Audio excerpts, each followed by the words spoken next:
whether niqab or hijab. Now we're talking about the different opinion. 50-50, the scholars differed. It all depends upon the question, is the face of the woman awra or not? Is the face of the woman needs to be covered like the rest of the body? They differed based upon two hadiths, and the two hadiths is almost the same strength, and there is nothing clear cut in the Quran. So they said, some says it's absolutely an obligation, some said it is not.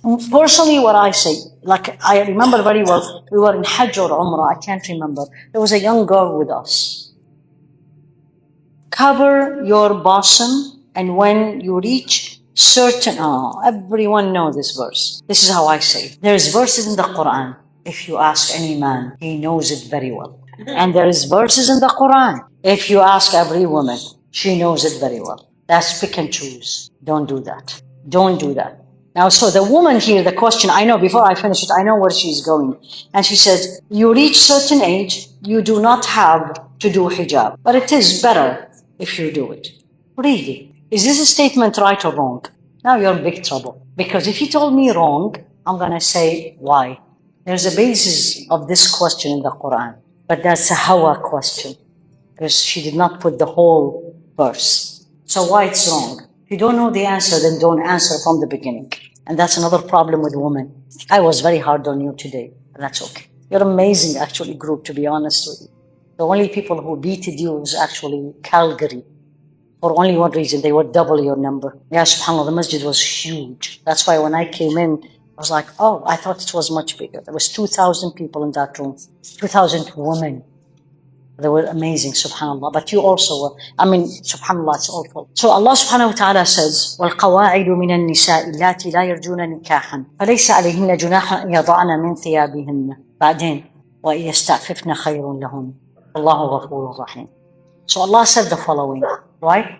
So those الْقَوَاعِدُ مِنَ النِّسَاء, those type of women who are not interested in getting married anymore. And don't tell me any one of us. 70 years old, she still want to get married. And just a second, is that haram? Is there anything wrong with that?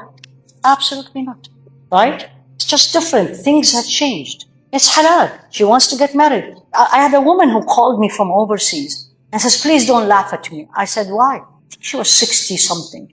We're grown-up children. And said, I can't remember, she was widowed or divorced, I can't remember. And she said, I really want to get married. I said, what is wrong with that? On the contrary, it is something pleasing to Allah.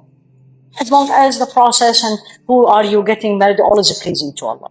So Allah said, if you really are not interested at all in getting married, فَلَيْسَ عَلَيْهِنَّ جُنَاحٌ, there is no issue, there is no sequence. أَيَضَعْنَ مِنْ ثِيَابِهِنَّ. Now this part she didn't put it.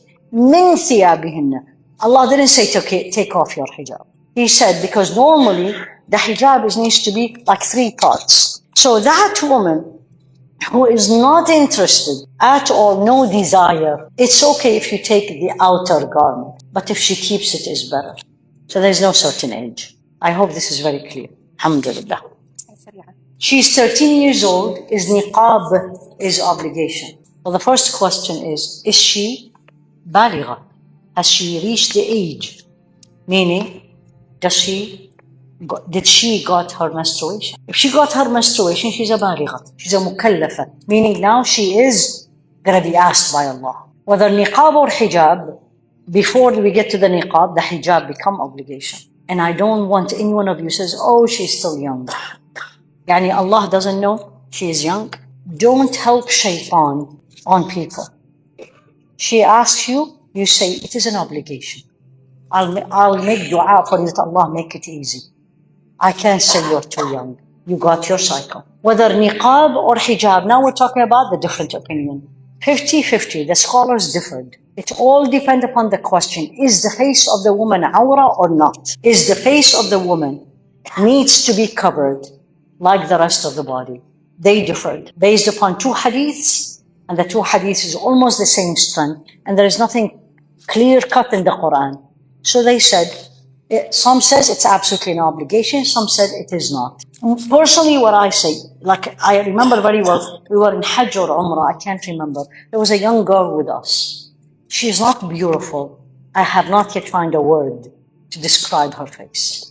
Very beautiful, full of hayaa, subhanallah. I looked at her and I said, you need to cover your face. Because you can see she's a fitna. You can see. I was walking with her and you can see. I mean, she's very beautiful. Do you see the point? Right? If you follow that school of thought, yes, it is an obligation. If you follow that school, it is not. But definitely hijab, meaning, alhamdulillah, Allah made me remember. I didn't see it here, but I'm saying in general. Hijab is not covering the hair only. We are seeing this, which is really, I don't know who invented this. If you are wearing things to describe the shape of your body, you are not wearing what Allah wants you to wear, period. It doesn't matter what you do. You want to wear sharwal qamis, you want to wear a jeans and top. There's nothing says you have to wear abaya or you have to wear this. These are all culture and people are comfortable.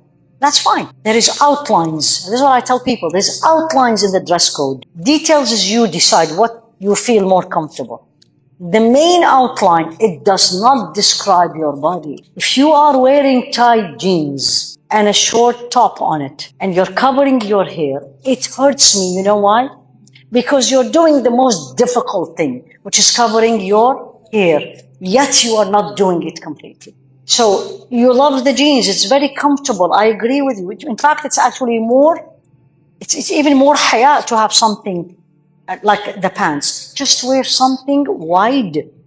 On top of it, reach your knees. Done. Which is basically the concept of sharwal qamis, right? Because it is very practical. To be honest with you, if you want to go for exercise, it's going to be a little bit tough to do it with, I've done it before, but it's a little bit tough with abaya. But if I do something on top, long, and I put a pants under, it's very convenient. So please make sure, if Allah gave you the strength, walillahi alhamd, to cover your hair, because to me that is the hardest thing. Do the rest properly, and He will make you love it.